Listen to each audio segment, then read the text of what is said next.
주님의 이름으로 간절히 기도드립니다. 아멘. 한 주간 잘 지내셨습니까? 반갑습니다. 요즘 우리 사회를 보면은 이념 사회를 넘어서 이제 실리 사회로 생존 경쟁이라고 하는 치열한 경쟁을 벌여야 하는 실리 사회로 넘어왔다는 생각을 많이 갖게 되는 그런 시간을 보내고 있습니다.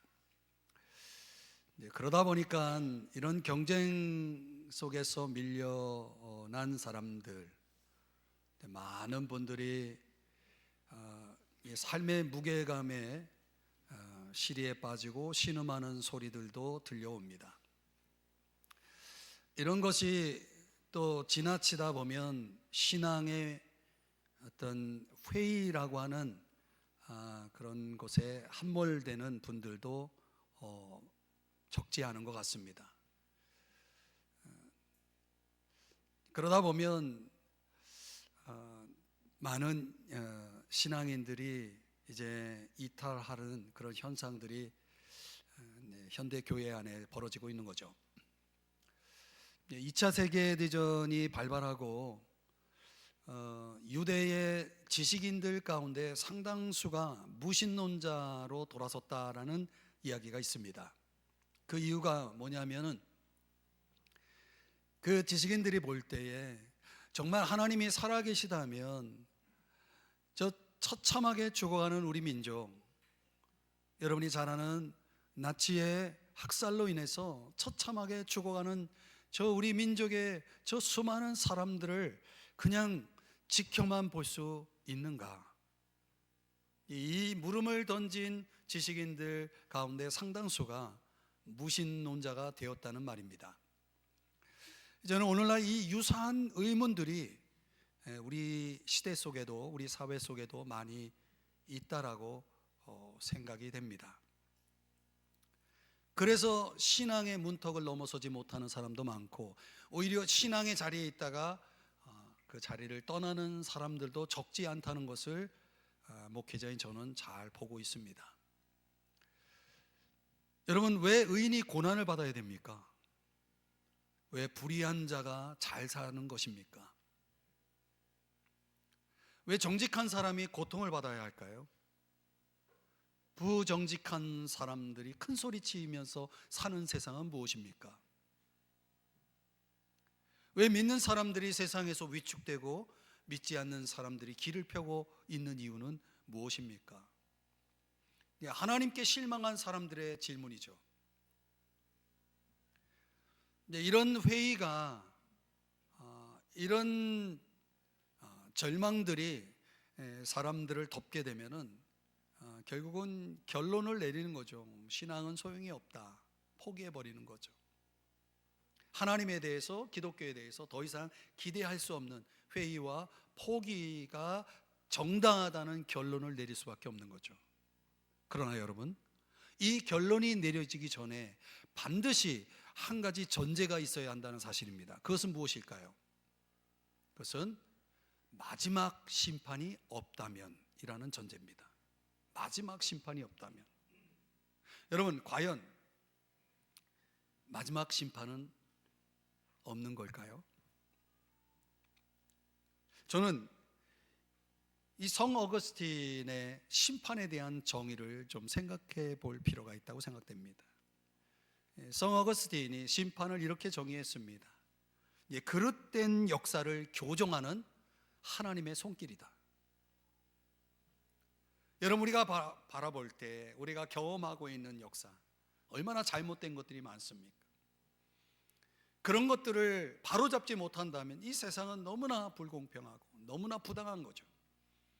그릇된 역사를 교정하는 하나님의 손길이 인간의 역사 속에 반드시 개입되고 함께한다는 사실을 우리는 알 필요가 있는 거죠. 하나님은 반드시 불의를 심판하십니다. 그리고 그 마지막 심판, 인간의 역사에 있어서 모든 오류를 바로잡는 하나님의 공의의 선택이 언젠가 반드시 있어야 한다는 것입니다. 그리고 확실히 있습니다. 그리고 그때가 다가오고 있다는 사실이죠. 오늘 성경이 다루고 있는 본문입니다. 본문의 내용이 그렇습니다. 사도 요한이 흰 구름 타고 땅을 추수하러 낫을 가지고 오시는 예수 그리스도의 모습을 보았습니다. 14절 말씀을 볼까요? 인자와 같으니 바로 그분은 예수님입니다. 예수님의 손에 무엇이 들려져 있습니까? 예리한 낫이, 날카로운 낫이 들려져 있습니다. 2000년 전에 예수 그리스도가 육신을 입고 오실 때에는 복음의 씨앗을 심기 위해 오셨습니다. 그러나 많은 이들은 사탄의 말에 속아서, 마귀의 말에 속아서 그 말씀의 씨앗을 받아들이지 않았지만요, 그러나 이제 예수님은 추수하시는 분으로 세상을 심판하시는 분으로 반드시 다시 오신다라고 말씀하고 있고, 오늘 그 장면을 본문이 보여주고 있습니다. 심판자로 오시는 예수님의 손에 들려진 이 예리한 낫, 그것은 추수 때가 되었음을 말씀하고 있는 것입니다.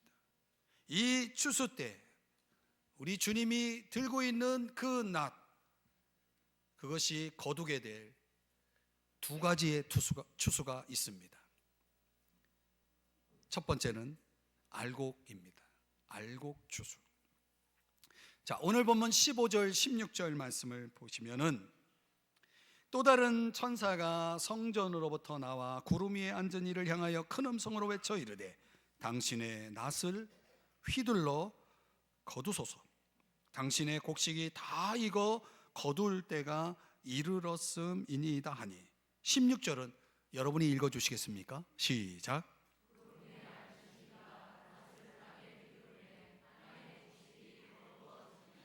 땅의 곡식이 거두어졌다라고 말씀하죠.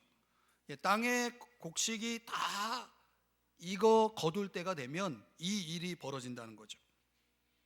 예수님의 비유 가운데 종말의 추수를 묘사한 내용이 있는데, 마태복음 13장 30절의 말씀에 보면 추수 때를 이야기하면서 이 종말의 추수를 설명하면서 이 표현이 나옵니다. 곡식은 모아 내 곡간에 넣으라.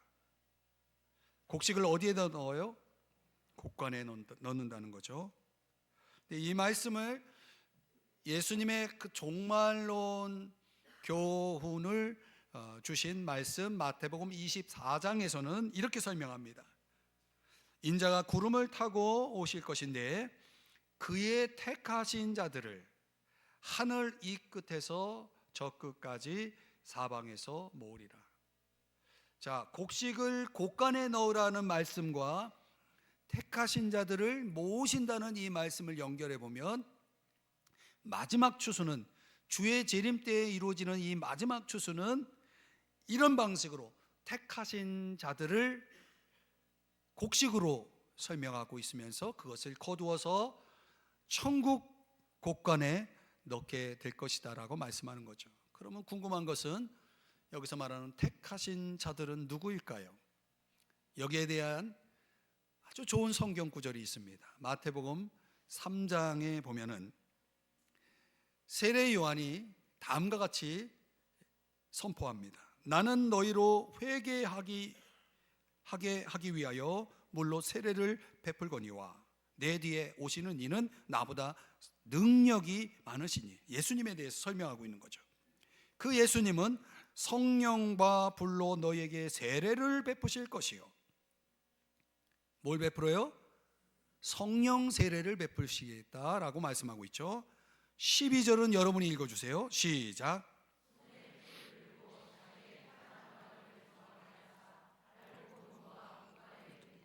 축전은 꺼지지 않는 불에 태우시니.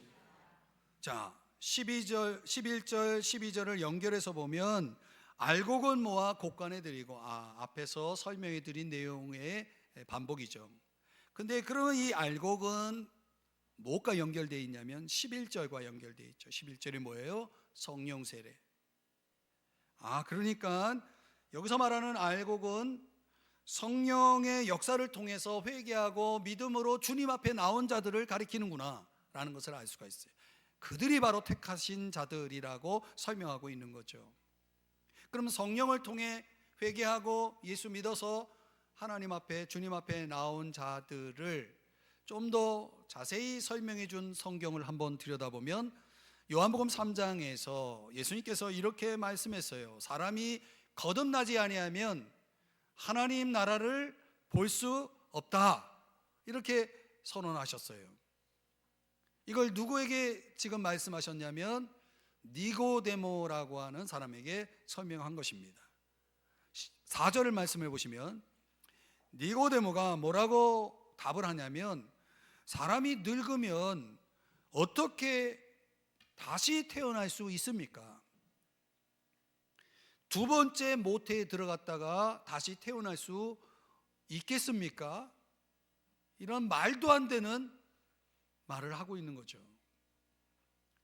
예수님이 다시 태어나야 한다라고 하는 말씀을 하실 때 그거를 육체적으로 이해를 했나 보죠. 그래서 어떻게 사람이 내가 이렇게 나이가 들어 늙었는데 다시 태어날 수 있겠느냐, 이건 불가능하지 않습니까? 라고 의문을 던진 겁니다. 여기에 대해서 예수님께서 다시 답변하시기를 5절 여러분이 또 한번 읽어주시겠습니까? 시작. 진실로 진실로 너에게 이르노니 사람이 물과 성령으로 나지 아니하며 하나님 나라에 들어갈 수 없느니라. 아멘. 바로 이것입니다. 그러니까 다시 태어나야 한다라고 하는 것은 영적인 태어남을 얘기하는 거죠. 다시 말하면 성령으로 다시 태어나는 것입니다. 이 니고데모라고 하는 사람은 예수님을 만나기 전에 벌써 하나님을 믿고 있던 사람이거든요. 하나님을 믿고 있는 사람이에요. 거기에다가 하나님의 말씀인 율법을 아주 철저하게 지키는 사람이에요. 경건한 사람이에요. 거기에다가 그 말씀을 다른 사람들에게 가르치는 성경 교사, 랍비라고 하죠. 랍비예요. 그런데 그는 거듭나지 못했다는 거예요. 여러분, 이 중요한 말씀을 우리가 깨달아야 됩니다. 우리가 교회를 열심히 나오고 있죠. 근데 이 교회를 열심히 나오고 있어도 여전히 성령을 통해 거듭나지 아니한 사람들이 교회에 있을 수 있다는 것을 보여주고 있는 거거든요. 이런 사람들, 성령으로 거듭나지 않은 사람들은 마지막 추수, 이 알곡 추수에 끼어들 수가 없다는 거예요. 들어갈 수 없다는 거죠. 하나님 나라를 볼 수 없어요. 하나님 나라 들어갈 수 없어요. 이거 어떻게 하라는 말입니까? 얼마나 불행한 일입니까? 교회도 열심히 나왔는데, 그런데 내가 거듭나지 못해서 이 알곡 추수 때에 천국 곳간에 들어갈 수 없다 그러면 이 얼마나 불행한 일입니까? 그래서 여러분, 저와 여러분이 신앙생활 속에서 던져야 될 가장 중요한 질문이 뭡니까? 나는 정말 성령으로 거듭난 사실이 있는가? 입니다. 여러분은 성령으로 거듭난 사실이 있습니까? 오늘날 많은 이들이 교회에 나와서 기도도 하고 찬송도 부르고 신앙인들로 이렇게 행동을 하고 있지만, 이 니고데모처럼 그것이 내가 그리스도인이라고 하는 것을 증명할 수 없다는 것을 보여주는 겁니다. 성경을 통해서 다시 태어난 사람만이 알곡인 것입니다. 아직까지 내가 내 인생의 주인이 돼서 하나님을 제쳐놓고 살고 있다면 그런 삶을 성경은 죄라고 말하고 있고, 그 죄의 잘못됨을 인정하고 회개하고 고백하고 2000년 전에 예수님이 나의 죄 때문에 십자가에서 죽으셨고 그리고 3일 만에 다시 살아나셨음을 믿고 그 예수님을 나의 세비어, 구원자로, 나를 죄에서 구원해 주실 구원자로, 그리고 나를 영원한 생명으로 인도하실 나의 생명과 내 삶의 주인, 로드로 믿는 순간 믿는 순간 성령께서 여러분 안에 있는 영혼을 다시 태어나게 하신다라고 말씀하고 있는 거거든요. 여러분의 영혼을, 여러분 몸 안에 있는 영혼을 다시 태어나게 하면서 이제 하나님을 아버지라 부르게 하신다는 거예요. 성령으로 거듭난 사람들의 특징입니다.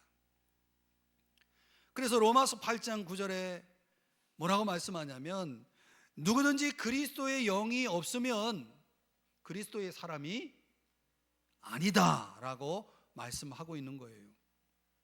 이런 성령의 역사를 통해 내가 다시 태어나지 않은 사람들은 아무리 교회를 다녀도 하나님은 그를 하나님의 사람, 그리스도의 사람, 알곡이라고 인정하지 않겠다는 거죠. 그런데 내가 이런 알곡 중에 낄 수 없다는 것은 얼마나 불행한 일입니까? 교회를 다님에도 불구하고 말이죠. 신앙생활에 있어서 무엇보다 중요한 것이 뭐예요? 내가 알곡 신자가 되는 거예요. 그게 중요하다는 겁니다. 성령 세례를 받아야 된다는 거예요. 성령 세례를 받아야 된다는 거예요. 이런 성령 세례를 받으면 이제 그 받은 사람들은 다시 태어나는 거 아닙니까? 여러분, 다시 태어난다고 거기서 끝납니까? 아기가 태어나면 거기서 끝나는 겁니까? 자라야 되잖아요. 그래서 정말 알곡 신자가 된다라고 하는 것은 좋은 땅에 심어진 결과라고 말할 수 있는 거예요. 누가복음 8장 15절의 말씀에 보면은 좋은 땅에 있다는 것은 착하고 좋은 마음으로 말씀을 듣고 지켜서 인내로 결실하는 자니라, 이렇게 말씀을 하는 거예요. 알곡 신자의 특징이 뭐냐면 성령 세례를 통하여 다시 태어날 뿐만 아니라 이제 하나님의 말씀을 듣고 깨달아서 그 말씀을 지켜서 인내로 지켜서 자기 삶에 적용함으로 삶의 변화를 수반한다는 거죠. 아기로 말하면 성장한다는 거예요. 그게 알곡이에요. 그게 알곡이에요. 그러니까 그리스도인다운 그리스도인이 된다는 것은 성령 세례라고 하는 한순간의 체험도 있어야 될 뿐만 아니라 평생의 과정 속에서 하나님의 말씀에 대한 묵상과 순종을 통하여 삶의 변화를 수반하는 성장이 함께 이루어질 때, 그때 그 사람을 알곡 신자라고 이렇게 명명할 수가 있다는 것입니다. 사랑하는 여러분, 오늘 우리가 먼저는 성령을 받아야 됩니다. 성령 세례를 받아야 되는 것입니다. 그러니까 우리가 하나님의 은혜 안에서 신앙생활을 할 때에 가장 큰 은혜가 뭐냐? 내가 성령을 받는 겁니다. 성령을 받는 겁니다. 저는 오늘 이 자리에 나와 계신 우리 모든 성도님들 한 분도 예외 없이 이렇게 여러분들이 예배도 잘 드리고 신앙생활도 열심히 하는데, 내가 성령 받지 못해서 성령 세례 없이 신앙생활을 해서 알곡 신자에 끼어들지 못해서 천국 창고에 들이지 못하는 사람이 된다면 이 얼마나 억울합니까? 불행합니까? 오늘 이 자리에 계신 여러분 성령을 받으셔야 됩니다. 그때부터 여러분들이 진정으로 주님에 대한 믿음을 갖게 되고 여러분의 삶도 변화되고 나아가서 여러분들이 저 하나님 나라에 들어갈 수 있게 됨을 믿으시기 바랍니다. 여러분의 이 아멘이 여러분의 그 중심에서 나오는 아멘이 되길 바라고, 무엇보다 여러분들이 한 분도 예외 없이 다 알곡이 되셔야 합니다. 두 번째로, 하나님의 오늘 본문의 말씀을 통해서 우리에게 주시는 또 하나의 추수는 포도송입니다. 17절 18절의 말씀에 보니까 또 다른 천사가 하늘에 있는 성전에서 나오는데 역시 예수님이 들고 있던 예리한 낫을 들고 있는 것입니다. 그리고 18절의 말씀에 보니까 그 낫으로 무엇을 하는가 봤더니 땅의 포도송이를 거두라, 그 포도가 익었느니라 라고 말씀을 합니다. 여기서 말하는 포도송이는 죄인, 악인의 상징입니다. 포도가 익었다라고 하는 것은 때가 되었다, 추수의 때가 되었다라는 뜻이죠. 그러니까 하나님은 때가 되면 이제 심판을 하신다는 그런 말씀입니다. 어떤 때가 되었다는 겁니까? 여기서는 포도송이가 나왔으니까 포도가 익었다는 거죠. 그 포도가 익었다는 것을 좀 이해하기 위해서 창세기 15장 16절 말씀에 보면 하나님께서 아브라함에게 예언으로 말씀하시기를, 아브라함아, 너의 후손들이 4대 만에 다시 가나안 땅으로 들어올 텐데, 그때가 언제냐면 아모리 족속의 죄악이 꽉 찼을 때다. 지금은 아직 차지 않았기 때문에 너희들이 아직은 이 가나안 땅에 너의 후손들이 들어오지 않지만 언젠가는 그때가 되면 너의 후손들이 이 가나안 땅에 들어와 살게 될 것이다 라고 말씀을 한 거예요. 이 말씀을 역으로 보면 죄악이 꽉 찰 때까지 주님은 무엇을 유보하고 있냐면 심판을 유보하고 있는 거죠. 그러니까 하나님께서 인간 편에서 보면 개인이든 민족이든 그 죄악을 심판하기 전에 참고 기다리시는 거예요. 그들이 그 죄악을 떠나 하나님 앞에 회개하고 돌아올 때까지 기다리시는 거죠. 그러니까 그들에게 심판을 면할 수 있는 기회가 열려 있는 거죠.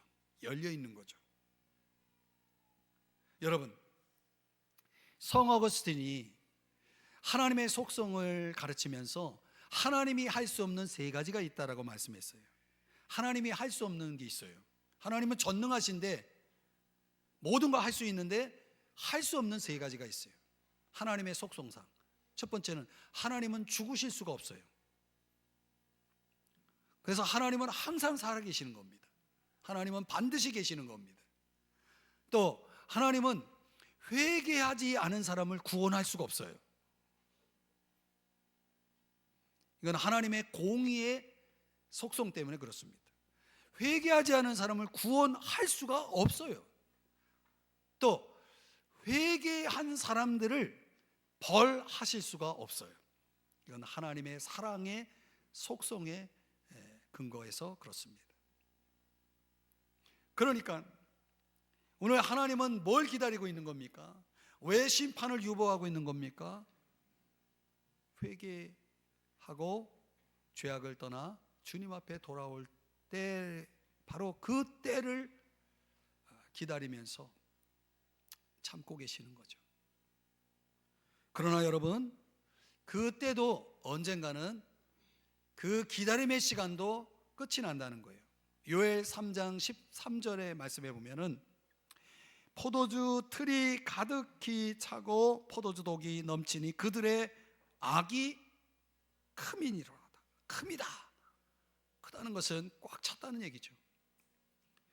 가득히 차고 악이 크다. 하나님의 심판을 포도추수로 묘사하고 있는 것입니다. 그래서 오늘 성경 19절 20절에서 이것을 더 자세히 묘사하기를, 천사가 낫을 땅에 휘둘러 땅의 포도를 거두어 하나님의 진노의 큰 포도주 틀에 던지매. 자, 포도송이가 하나님의 진노의 큰 포도주 틀에 던져졌어요. 그 다음에 어떤 일이 벌어집니까? 20절, 성 밖에서 그 틀이 밟히니, 틀에서 피가 나서. 여러분, 포도즙은 무슨 색깔이죠? 피 색깔이죠. 그걸 얘기하는 겁니다. 말 굴레까지 닿았고 1600 스타디온에 퍼졌더라. 그러니까 이 말씀은 다 익은 포도를 따서 포도주 틀에다가 집어넣어서 짜는 장면을 묘사하고 있는데, 그 짜면서 나오는 그 포도즙이 피가 얼마나 많이 퍼지는지 이걸 계산하니까 1600 스타디온, 문자적으로는 320km 해당되는 그만큼 많은 하나님의 심판을 받아서 이제 하나님의 그 진노 아래 놓여서 하나님의 그 심판 아래 놓인 그 결과가 1600 스타디온에 쫙 퍼져 있는 이 포도즙으로 설명해 주고 있는 것입니다. 이 1600이라고 하는 숫자를 제가 요한계시록 성경 공부할 때는 문자적으로 풀었는데, 여러분들에게 상징적인 의미를 설명드리면 4 곱하기 4, 16 곱하기 100 하면 1600이 나오죠. 성경에서 4는 세상의 수고, 10 곱하기 10, 100이 나오죠. 그 10은 완전수입니다. 그러니까 하나님의 심판이 이 1600 스타디온에 퍼진다는 것은 총체적이고도 완전한 심판이 될 것을 말씀하고 있는 것입니다. 그런데 그 심판 아래 놓이는 자들이 어디에 있냐면 20절을 다시 보여주시면 성 밖에서 하나님의 진노 심판을 받는다는 거예요. 그 성 밖이라고 하는 것은 하나님께 버림을 받는 사람들을 가리킵니다. 예수님도 성 밖에서 고난을 받으시고 갈보리 언덕 십자가에서 못 박혀 죽으셨죠. 성경은 그것을 율법의 저주를 받은 것이다 라고 설명하고 있죠. 우리 죄 때문에 갈보리 언덕에서 십자가에 달려 죽으신 그 예수님도 도성 밖에서 그 죄값을, 우리의 죄값을 대신 받으셨던 것처럼 하나님의 진노 마지막 심판, 포도송이 추수의 그 심판의 모습은 성 밖에서 이루어진다는 거예요. 하나님께 버림받는 사람들의 이미지를 설명해 주고 있는 것입니다. 여러분, 하나님께 버림받는다라고 하는 것은 인생 최대의 저주라고 하는 사실을 우리가 아셔야 됩니다. 왜 그렇습니까? 하나님이 어떤 분이십니까? 하나님은요, 세상을 창조하신 분이에요. 세상을, 모든 것을 주관하고 있는 통치자이십니다. 그런 하나님으로부터 버림을 받았다는 것은 무엇을 의미합니까? 이 세상에 설 곳이 없다는 의미죠. 마지막 저주를 말씀하고 있는 것입니다. 사랑하는 여러분, 오늘 이런 말씀을 예수님께서 하나님 나라를 비유하면서 마태복음 13장에서 다음과 같은 말씀을 하고 있습니다. 우리 한번 41절, 42절의 말씀을 여러분이 한번 읽어주시겠습니까? 시작. 인자가 그 천사들을 보내리니 그들이 그 나라에서 모든 넘어지게 하는 것과 또 불법을 행하는 자들을 거두어내어 풀무불에 던져넣으리니 거기서 울며 이를 갈게 되리라. 예, 여러분, 모든 넘어지게 하는 것, 불법을 행하는 자들, 하나님을 거역하고 사는 자들, 예수 그리스도의 십자가의 대속의 은혜를 거부하는 자들이 어떤 일을 당한다고요? 어떤 심판을 받게 된다고요? 풀무불에 던져 넣으리니 거기서 울며 이를 갈게 되린다라고 말씀하고 있는 것입니다. 그러나 43절입니다. 또 읽어주시겠습니까? 시작. 그때 의인들은 자기 아버지 나라에서 해와 같이 빛나리라. 귀 있는 자는 들으라. 아멘. 귀 있는 자는 들으라. 여러분, 성령으로 거듭난, 예수 그리스도를 믿고 성령으로 거듭난 의인들은 어떻게 된다고요?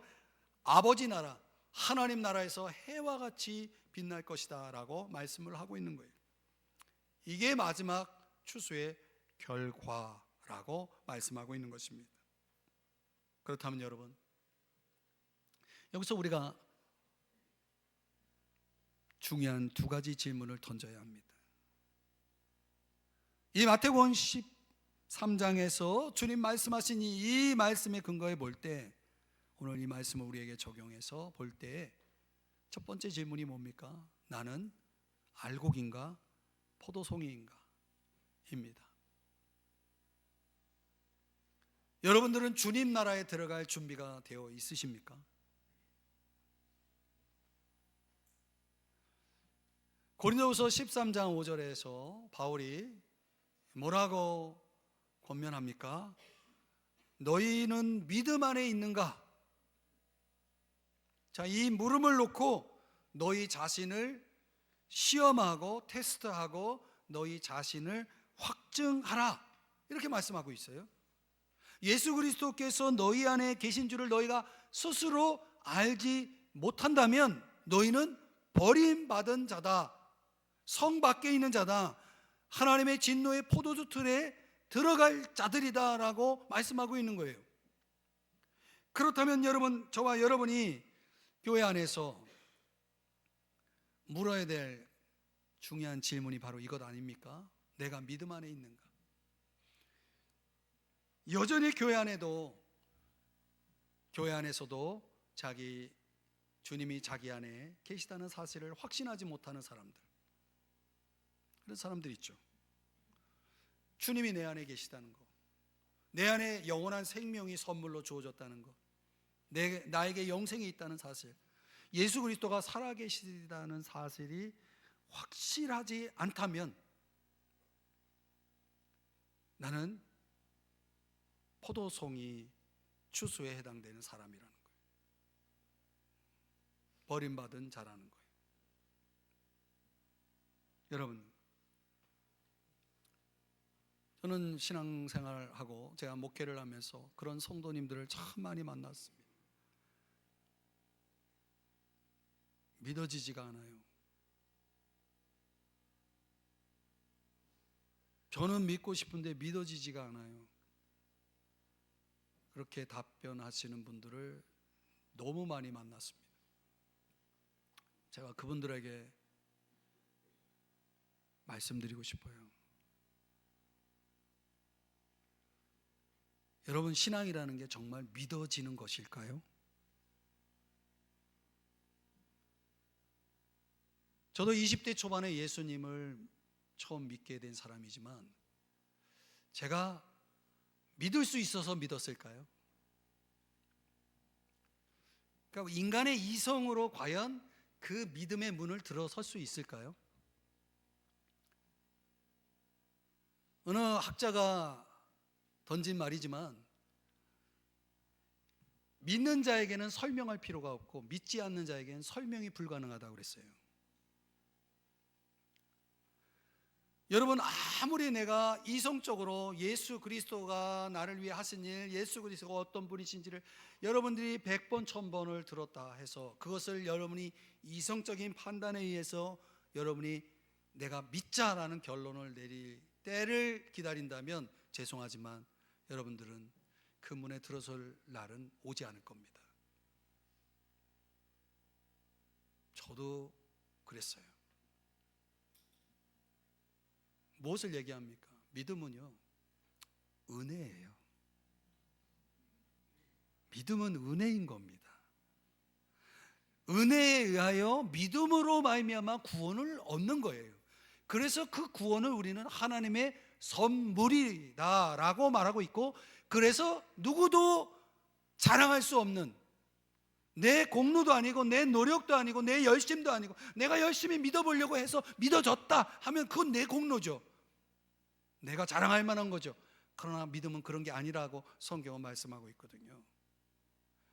그래서 여러분, 우리가 하나님의 은혜를 구해야 돼요. 여러분 스스로. 저처럼 하나님 정말 믿고 싶어요.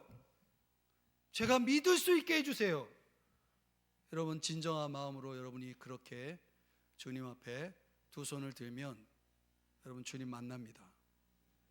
그러면 설명이 필요 없습니다. 믿어집니다. 굳이 설명해야 됩니까? 제가 아무리 여러분들에게 신학적으로, 교리적으로, 성경적으로 아무리 설명을 많이 해도 여러분, 이제는 믿어지는군요, 그렇게 하는 사람은 없습니다. 여러분이 알곡이 되려면 성령을 받아야 되는데 성령은 여러분이 노력해서 받는 게 아닙니다. 여러분이 마음을 열고 그분께 진정으로 내가 알곡되기 원하고 내가 신자 되기를 원하고 내가 성령으로 거듭나기를 원합니다라고 여러분이 진정으로 손을 그분 앞에 들면 성령을 주시는 겁니다. 그럼 깨달아지는 겁니다. 믿어지는 겁니다. 믿어지는 겁니다. 믿으려고 노력하는 게 아니라 믿어지는 겁니다. 아무리 부인하려고 해도 믿어지는 걸 어떻게 해요?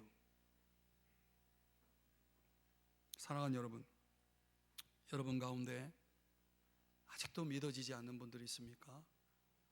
그분들에게 제가 중요한 말씀을 드립니다. 정말 믿기를 원하시면 믿어집니다. 정말 믿기를 원한다면 주님 앞에 두 손 들면 은혜를 구하면 믿어집니다. 그러니까 정말로 믿고 싶지 않은 거예요. 제 경험으로 볼 땐 아직까지 내가 주인으로 이렇게 살고 싶은 거예요. 인정하지 않을 수 있겠지만 저의 경험적으로는 그렇습니다. 내가 알곡인가 포도송이인가, 이게 얼마나 중요한 겁니까? 내가 주님 나라에 들어갈지 말지를 결정하는 질문이니 이 얼마나 중요한 일입니까? 이 사실을 여러분들이 확실히 알고 오늘 교회에 이렇게 와 있는 이 자리뿐만 아니라 여러분의 집에 있든 직장에 있든 사업장에 있든 그곳이 어디든지 여러분이 정말 주님 앞에 주님, 제가 정말 믿고 싶습니다. 제가 정말 주님을 알고 싶습니다. 도와주세요 하고 여러분들이 이렇게 마음 깊이 인정하고 구하면 주님 반드시 만납니다. 주님이 여러분을 안 만나려고 지금 때를 쓰고 있는 분도 아니고 그렇게 즐기는 분도 아닙니다. 주님이 여러분들을 만나 주시고 성령 세례 받고 거듭나서 알곡 신자로 성장해서 주님 나라 들어갈 수 있는 여러분 되시길 주의 이름 축복합니다. 이렇게 해서 우리가 알곡 신자가 되어서 우리는 아버지 나라 하나님 나라에서 해와 같이 빛날 수 있다면 또 하나의 중요한 질문 하나가 있습니다. 우리 주변에 있는 포도송이 이웃들은 어떻게 해야 됩니까? 내가 알곡이라면 내 주변의 포도송이 이웃들은 어떻게 해야 합니까? 그들에게 희망이 있습니까? 그들이 풀무불에 던져져서 슬피 울며 이를 갈 수밖에 없는 그들이 희망이 있단 말입니까? 예, 있습니다. 어떻게 해요? 우리가 복음을 전해주면, 우리가 그들에게 복음을 전해준다면, 그래서 내가 하나님의 은혜로 믿어진 것처럼 그들에게 하나님의 은혜가 임하고 성령으로 거듭나서 진정 그들이 예수 그리스도를 믿고 거듭난 알곡이 될 수 있다면 영원한 하나님 나라에 들어가서 함께 해와 같이 빛날 수 있는 거 아니겠습니까? 그렇게 할 수 있도록 우리가 그들을 불쌍히 여기는 마음으로 복음을 전해 주어야 하는 것이죠. 이제 말씀을 정리해 보면 이 마지막 추수의 때가 다가오고 있거든요. 정말 다가오고 있습니다. 이 시각에 우리가 이 추수 때를 어떻게 준비하고 있느냐라고 할 때 하나님의 관점으로 보면은 이 역사의 종말은 한 가지 문제로 귀착되는 것 같아요. 예수님이 이렇게 말씀하셨어요. 인자가 올 때에, 내가 다시 재림할 때, 인자가 올 때에 이 세상에서 믿음을 보겠느냐? 이렇게 말씀하셨어요. 매우 의미심장한 말씀이에요. 내가 믿음을 보겠느냐? 그렇다면 예수님이 재림하실 때 과연 이 땅에 믿음을 가진 알곡 신자가 얼마나 되길래, 얼마나 적길래, 얼마나 없길래 이렇게 말씀하셨을까요? 내가 믿음을 보겠느냐?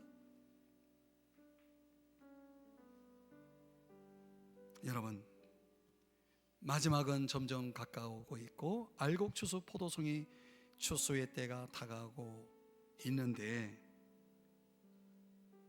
이제 그분이 역사의 모든 오류들, 부정과 구부러진 것들을 바로잡고 영원히 심판함으로 인해서 하나님의 공의를 실현하고 하나님께 속한 생명의 그 귀한 알곡들을 거두어들여서 영광 속으로 두시기 위해서 그분이 이제 다시 오신다라고 말씀하고 있는데,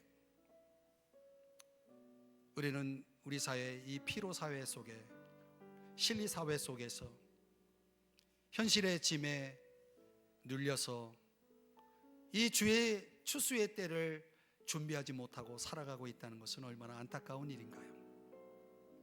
오늘 여러분에게 주님은 그것을 말씀하고 있는 것입니다. 그러므로 사랑하는 여러분, 적어도 우린 두 가지, 이 추수의 때 두 가지가 있어야 되는 겁니다. 여러분, 성령을 받으셔야 됩니다. 교회에 나와서 성령 받기를 기도하십시오. 성령을 받게 해달라고 기도하십시오. 우리 사업장 잘 되게 해달라는 기도만 하지 마시고 내가 성령 받아서 알곡신자로 변화되게 해주십시오라고 기도하십시오. 그리고 그 성령으로 거듭난 우리가 이제 나를 구원하신 그 주님을 호산나, 종려주일의 찬양의 주제 호산나 주님을 찬양하며 날마다 감격하면서 감사하면서 살아갈 뿐만 아니라 저와 여러분, 우리의 포도송이 이웃들을 향해서 그들에게 복음을 전해주는 책임을 다하셔야 한다는 거죠. 그러면 나뿐만 아니라 우리 가족뿐만 아니라 우리의 이웃들도 더불어서 이제 저 아버지 나라 하나님 나라에서 해와 같이 빛나는 일이 있을 것을 믿으시기 바랍니다. 여러분들이 그 주인공이 되시기를 주님의 이름으로 축복합니다. 기도하겠습니다. 사랑하시는 주님,